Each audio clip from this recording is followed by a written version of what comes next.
Welcome to another episode of The Brand Called You, a podcast and podcast show that brings you leadership lessons, knowledge, experience, and wisdom from thousands of successful individuals from around the world. I'm your host, Ashutosh Garg, and today I'm delighted to welcome an accomplished professional from Italy, but speaking to us today from Dubai, Mr. Roberto Manunta. Roberto, welcome to the show. Thank you very much, Ashutosh. This is a big pleasure for me. It's an honor. Thank you. Roberto is a strategy and security advisor, and we're going to talk about strategy and security throughout our conversation today. So my first question to you, Roberto, is tell me about your own journey. Well, I started in security. Let's say it's a family business. I started as I was a kid to help my father, who was already first an officer in the special forces in Italy, and then eventually a consultant and an educator, a teacher, and author in security. So I started with him as a kid to help him out as a little apprentice, and then eventually studying, giving my first lectures with him, helping him in his research and discovering the path of my life. So it's something that is deeply ingrained in my DNA, physically, literally, and figuratively. So that's why it went. Yes. This took me through different countries and different projects, but it's a fantastic journey. Amazing. And how would you define strategic security in today's global context? And what inspired your interest in this whole field? Well, when people think about security, the first thing that they think of is fences, guards, dogs, restrictive measures, something that blocks, basically, the limits, the shields. This is a way of looking at it, but it's a very primitive and very flawed way if we want to actually promote entrepreneurship and a happy life. So the point of having a strategic approach to security, as well as a secure approach to strategy, is to help us facilitate our path towards a happy future and an ideal situation in the future. So security should not actually block us and limit us, but should help us reach or walk through our path in as safe a way as possible. But to move, to create, to develop, not to remain where we are. Amazing. So can you also explain for my viewers and listeners the importance of a systemic approach in security management? Its systemic approach is important in any aspect of your life. Nothing lives in isolation. We are not objects or pieces or stones that have no material or information or energetic exchange with anything. We have families, we have communities, we have work, professional hobbies, and we move through all of these. Also, of course, in kind of company or nation has the same kind of problem, which means that if we are trying to find a solution to a problem, that solution, including in a security and probably especially in a security field, has to take into account of all these different aspects and find out how to resolve it systemically so that it doesn't happen again. So that we do not just put patches, band-aids, but we are transforming our reality into a safer, more positive, and happier reality and life. Very interesting. And given the vast experience you have, Roberto, what are some common pitfalls organizations face when they don't adopt a systemic approach? Well, unfortunately, while everybody talks about a systemic and holistic approach, including most companies, funny, when there is a problem, when there is an issue in security in particular, fear kicks in. And the moment fear kicks in, people suddenly forget about everything and start getting into a tunnel vision, looking at very specific little details problems, and try to find um, solution to it, looking at the most drastic solution. No? So they forget the big picture. They focus not just on the tree, but on the leaf. Right.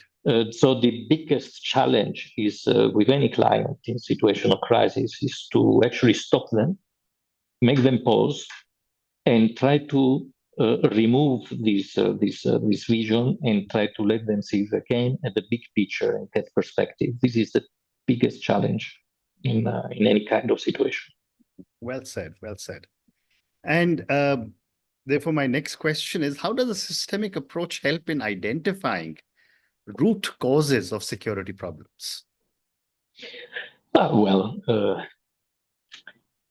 Look, it depends, of course, on the specific problem. But let's use an analogy. No, let's imagine that you have a headache. So you think that the problem is in your head, no, because that's where the headache is. Unless you apply a systemic more approach to things, you will not understand that perhaps it's come from dehydration, perhaps it comes from hunger, perhaps it comes because you work too much, perhaps it comes because you ate the wrong thing. So the insecurity trying to understand that if an employee gets disgruntled and starts selling secrets to another company, if you get robbed on more than one occasion, if there is a terrorist attack in your country, you have to understand that it's not something that happens just because it happens. There has to be a reason that at the very least enabled this kind of event to happen. So you have to go back to that. What kind of culture have you set in place? What kind of processes? What kind of behaviors? Who have you angered?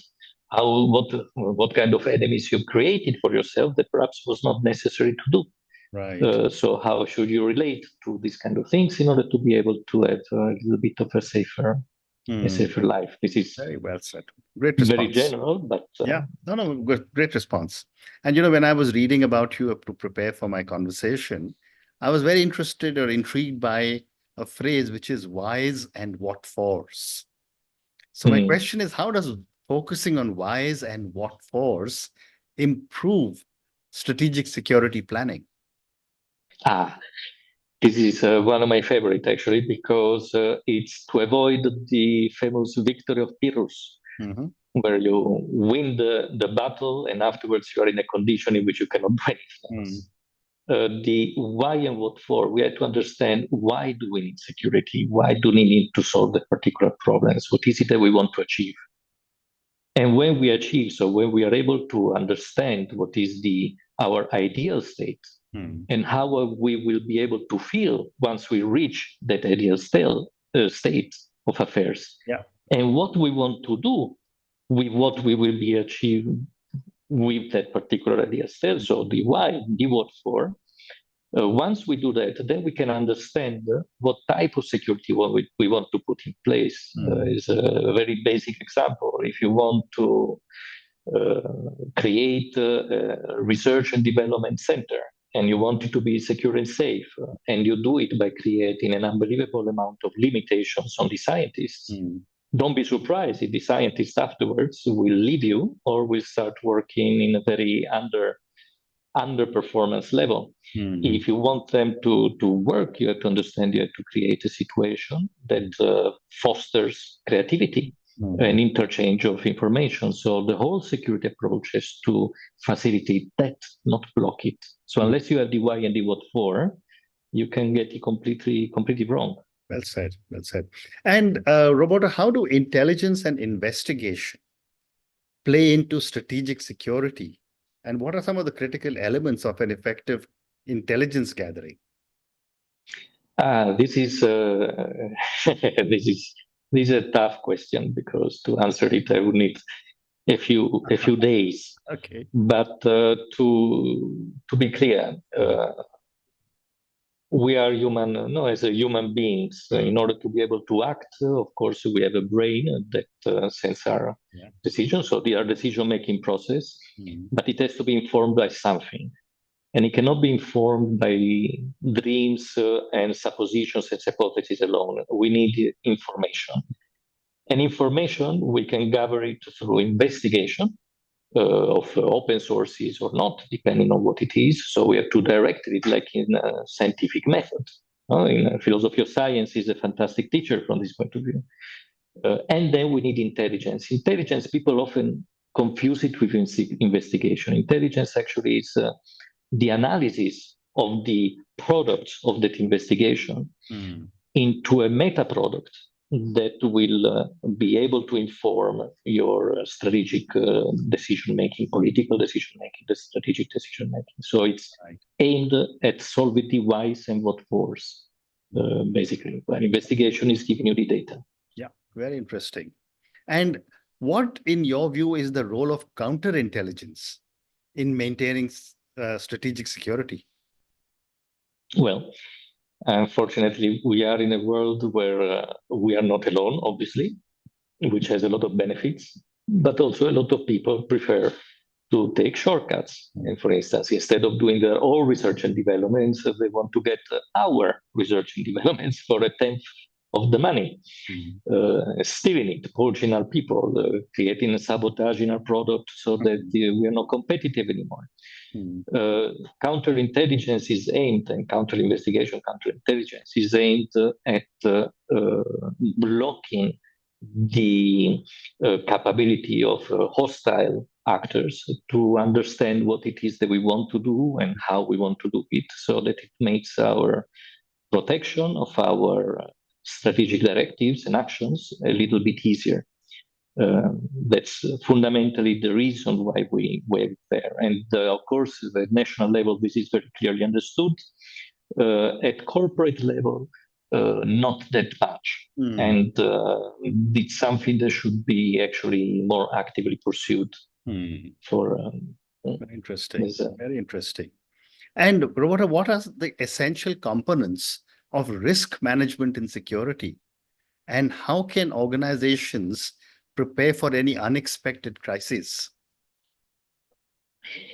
Another very complicated question, because actually the risk, I prefer to talk about complexity management, because the risk is one of the parts of it. Risk assumes that we know the probabilities of a negative event. Uncertainty that we do not know the probabilities of that event.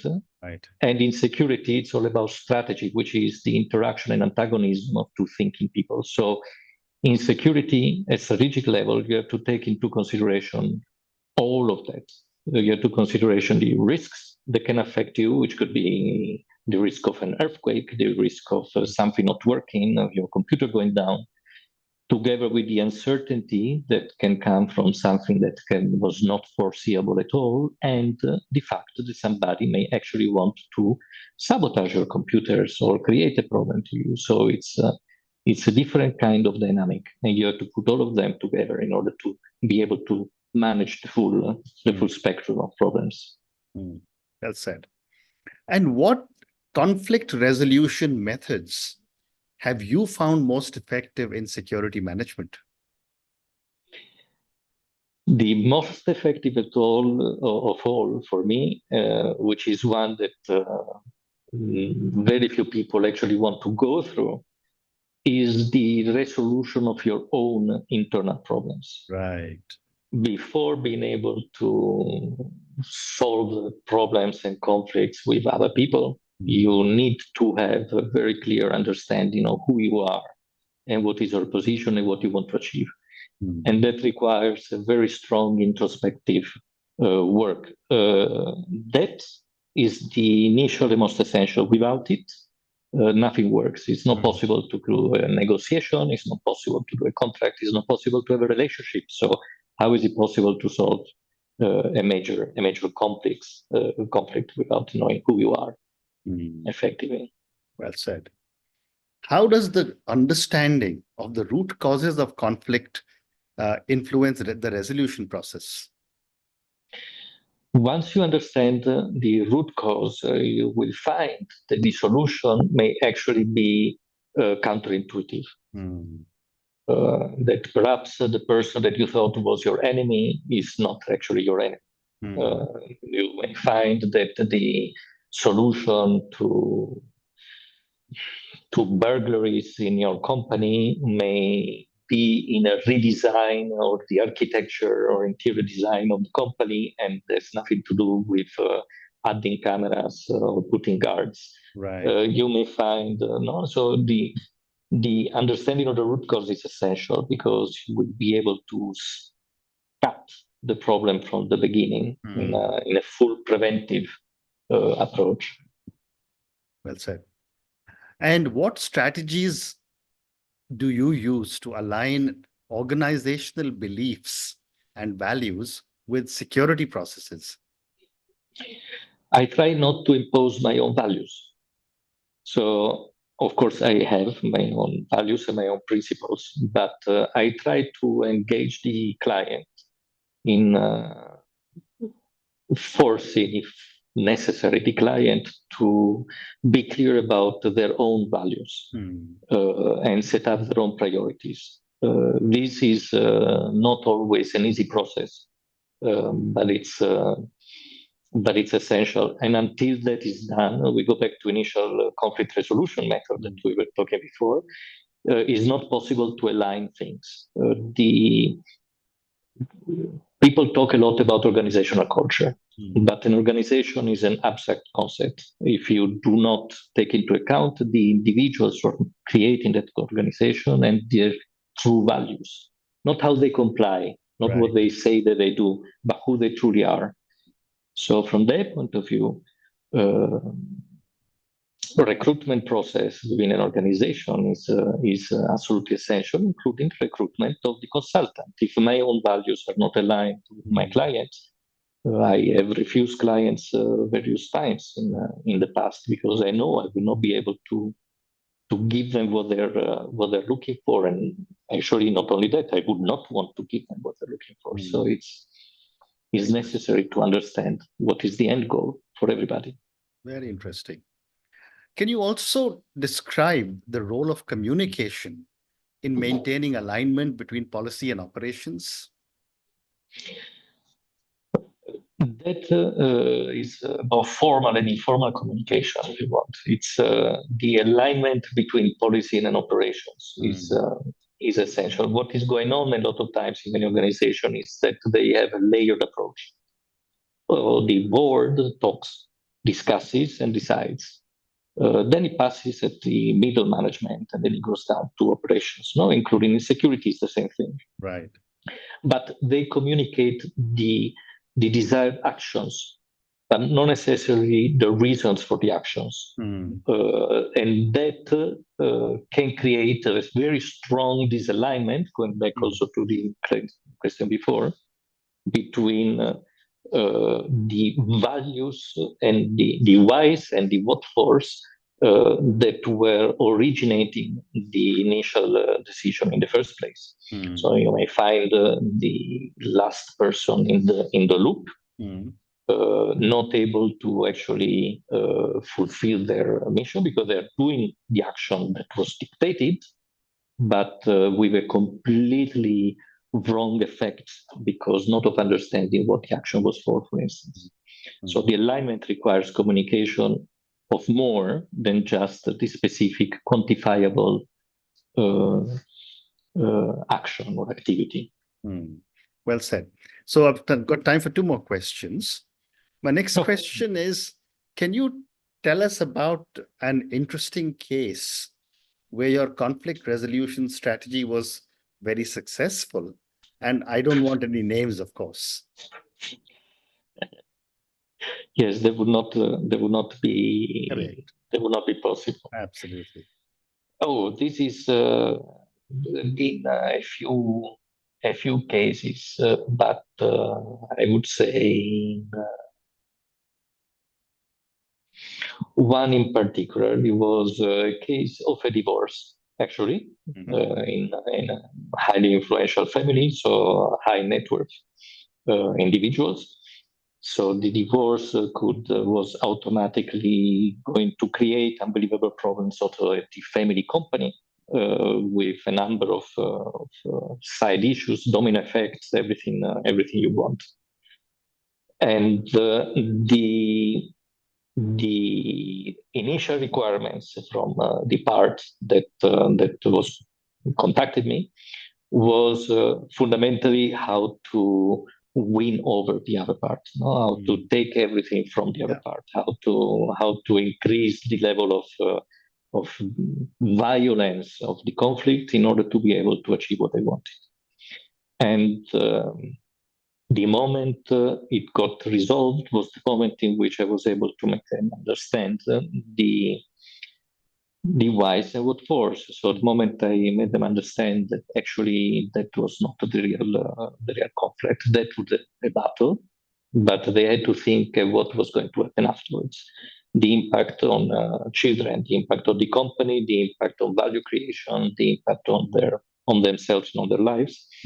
And by refocusing from a conflict between ex-wife and ex-husband into a potential conflict with children and with society and with tax authorities and everything else, that calmed down the whole situation very, very much and eventually helped finding an agreeable solution for everybody that made life a little bit easier. This is a very simple example, but it's probably something that most of your watcher will be able to relate to directly. That's a great example. And my last question, Roberto, given the availability of so much technology now in the world, what are some of the key trends that you see shaping the future of strategic security?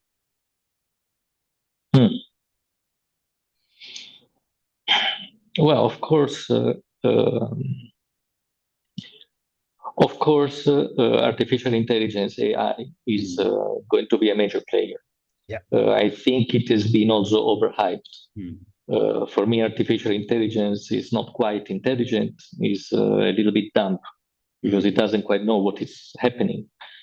I think that the trend and the way things will change is that the availability of data and the capability of processing those data to feed into the intelligence analysis, if you want, is going to increase exponentially, has been increasing exponentially, and it will be informing our decision a lot better. This will require an improvement, a very serious improvement in intelligence analysis, which can only be done if there is also an improvement in our education systems. Right. So I would say that on a global level, the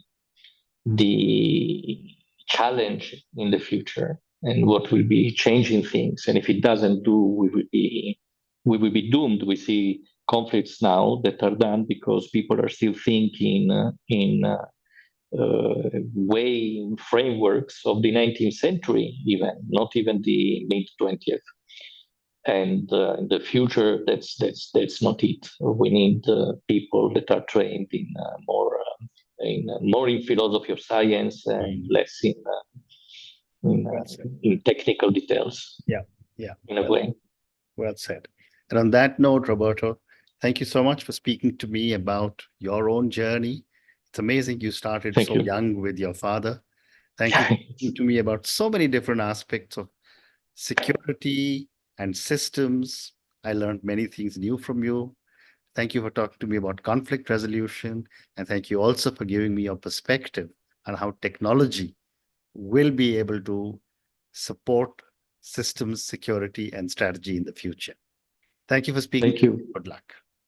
Thank you very, very much for the opportunity, and I wish you all the best. Thank you very much. Thank you. Thank you for listening to the Brand Called You videocast and podcast, a platform that brings you knowledge, experience, and wisdom of hundreds of successful individuals from around the world. Do visit our website www.tbcy.in to watch and listen to the stories of many more individuals. You can also follow us on YouTube, Facebook, Instagram, and Twitter. Just search for the Brand Called You.